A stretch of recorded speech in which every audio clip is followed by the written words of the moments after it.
welcome Ewan McGregor. How are you? Hello. Been a while, young man? I know it's been a little while, eh? It's been a few years. So I was at the back of your car, wasn't I? That's actually true. Yeah. Last time that sounds a bit ruder than it really was. Yeah. It was one of those moments where we were both standing outside of the same place one night, and you said, "Where are you going?" It was in Los Angeles, and I said, "I'm driving to Toronto." And you said, like, now? And I said, yeah. And then you said, well, are you passing by my house? It's on the way, I guess. If you're driving to Toronto anyway, it's on the way, isn't it? It kind of was, absolutely. Did you ever think in your life that you could use salmon as a metaphor? The basic idea is there's a sheikh, very rich sheikh from the Yemen who has businesses and estates in Great Britain. And he has an estate in Scotland, a very beautiful country estate where he loves to salmon fish. And it's like his passion in life is to salmon fish. And he believes that if he can introduce this sport into his homeland, into the deserts of his homeland in the Yemen, that it'll bring, you know, peace and an end to conflict in his land. And he really believes passionately in the kind of spirituality of fishing and sees it almost like like religion in a way. And so he tries to employ the help of the British government, which is where I come in. I play a fisheries scientist, which isn't a very sexy science, let's face it. And to help him make this dream come true. And I'm very sceptical. I play a very kind of repressed, emotionally stunted, sort of unpleasant kind of guy at the beginning of the film who thinks it's a load of old rubbish to try and do this. Right. But slowly, by working on it and working with the sheikh, he sort of realises that there's more to life than the way he'd been living, and that that he comes to sort of a place of belief that he didn't have at the beginning. Yeah, I think you can look at it a lot of different ways too, literally about that, but also just in general in one's own life. Believe in things that are seemingly rubbish, and maybe there'll be some good coming out of it. Yeah. Were you an open person to that concept in the first place? Yeah, I do. I like to. I do think of myself as being an open, sort of optimistic, positive person, and. But yet we all find ourselves falling into patterns, and every now and again it is good to shake those patterns up and change the shape of them, you know. Are you the kind of guy that needs safety around you in general? I think in order to push yourself into an unsafe place, in order to risk in your work, there's something, you need security around you on the set. Yes, you do. How old were you when your brother left home? 16. It's a really interesting age to have a brother step out of the house. Yeah. How'd that feel? Well, it was a bit of a relief because he was so miserable at home, you know. I love my brother dearly, but he was ready to leave, you know, when he was like early 18. He's 2 years older than me. He was ready to go a year before he left. See, and I think that's probably quite common. I think a lot of boys, my eldest daughter's 15, so I can't speak from experience yet with her, but my brother was certainly ready to leave home at 17. I could feel it. And so for a year, he just didn't really want to be there. But was there a void when he left for you?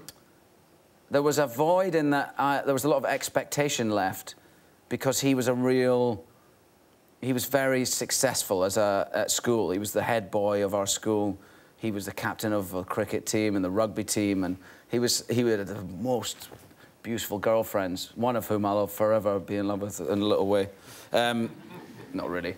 If my wife's watching. So your wife will not allow you to attend those reunions. I was only wee at the time, you know, I was only 15. But she had very spectacular girlfriends. And so when he left, there was this sort of anticipation that I had to fill that space, and I wasn't really like that. I was terrible. Academically, I was really not very good. And did you start getting into trouble, too, at that time? Yeah, I started getting... Well, I was unhappy at that time.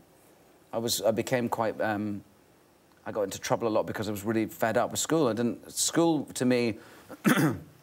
didn't really allow me to do the things that I wanted to do. I was interested in... And I think it's difficult for creative, artistic-minded people in a school like I went to, because really they're supplying people into business and commerce, and I wasn't that way. I wanted to do music and art, and that was it.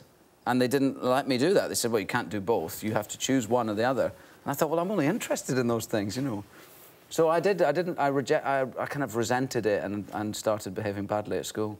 Not really, but I didn't burn anything down or anything.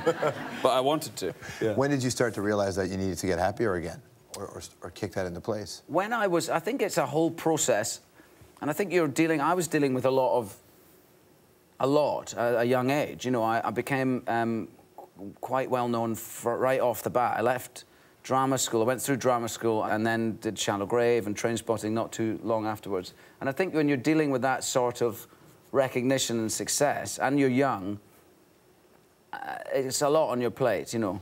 So it's a learning process of. It takes a while to realise what's what and to. Would you have to come to it on your own, or do you need, or can you take counsel from others in that situation? Well, I was lucky because I met my wife very early. You know, I was 23 when I met my wife, and so she's always been with me through all of that, and so I have her and had her at my side, and so I didn't have to come through it alone, no.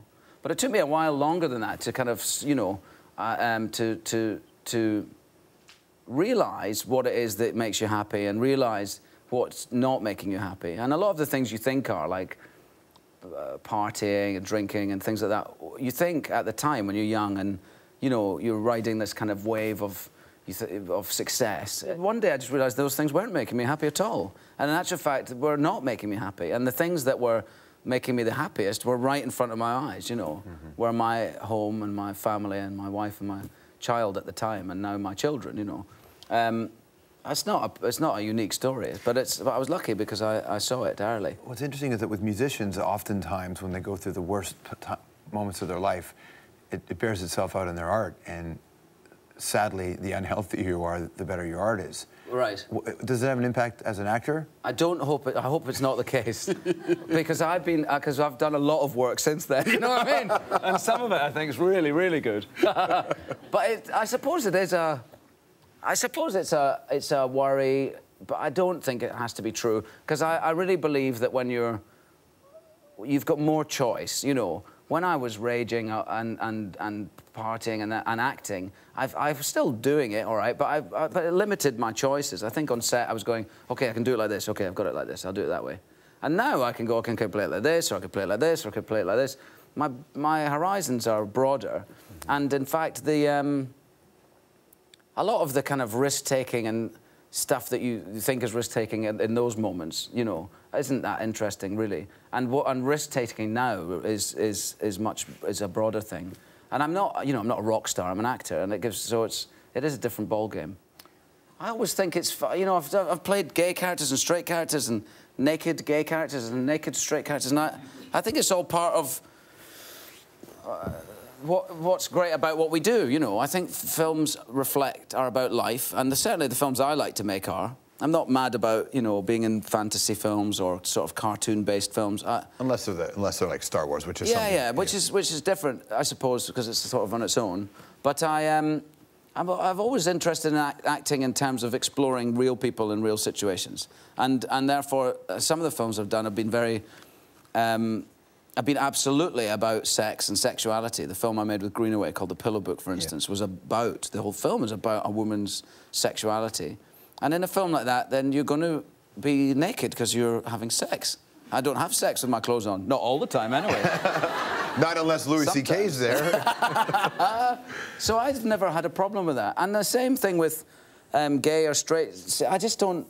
You know, I'm just interested in people and romance, and I'm interested in, you know, people. Like, falling in love with somebody is probably one of our strongest emotional things that we go through, and it feels so good to fall in love with somebody. We love it.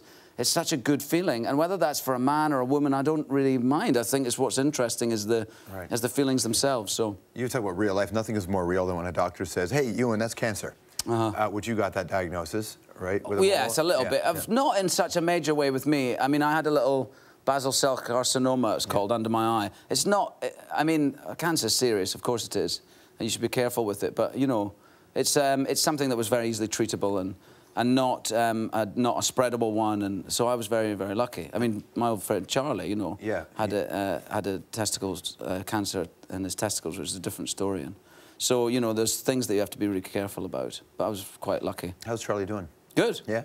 Yeah, he makes lots of jokes about his one ball, you know? I'm sure he you and Charlie, I know, he got a fake one put in, you know, because at the time he said you're in such... I don't know if I should be saying this, should I?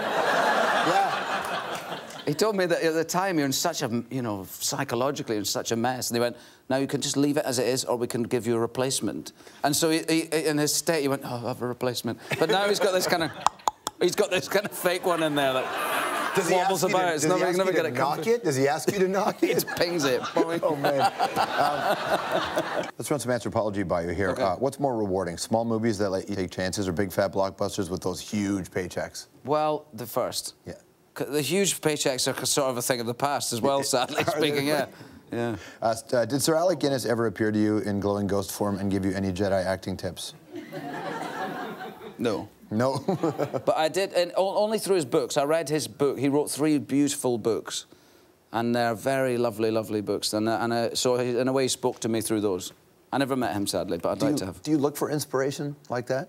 With him, I immersed myself in Alex Guinness when I did the Star Wars films. I watched all his his early films, because I was playing him as a young man. I watched all the films where he was a young man, and found some blinders, really beautiful films. How many years do you think have to pass between Trainspotting and then before people will stop asking you about another movie that you'll do in that? Well, in a way, the long way round trips have just completely knocked that off the pedestal. So now it's like, when's your next motorcycle trip? When's your next motorcycle trip? It's Charlie. How's Charlie? That's what I get all the time now. Yeah. Do you have an answer for them on that one? At the moment, we don't have any plans to do another one, but we who knows? I don't have any long-term plans. I just have, you know, I've got 4 children. I have 4 girls and a beautiful wife. One that you met on a motorcycle trip. That's right. Yes, one of my little girls is from Mongolia. Yeah, and at the moment can't quite justify leaving for 4 months to do a trip when I have to go away for 2-3 months at a time to make films. So right now I'm waiting till the time is right, I guess. The father of teenagers is much different being the father of 4-year-olds, right? Yeah. What's it like? How are you coping? I like it. I like it very much. It is quite challenging because teenagers are odd people. They're quite strange, and they don't quite know why they're so strange. But they're strange. They're absolutely adamant about their strangeness, you know, and they're always right. You must remember.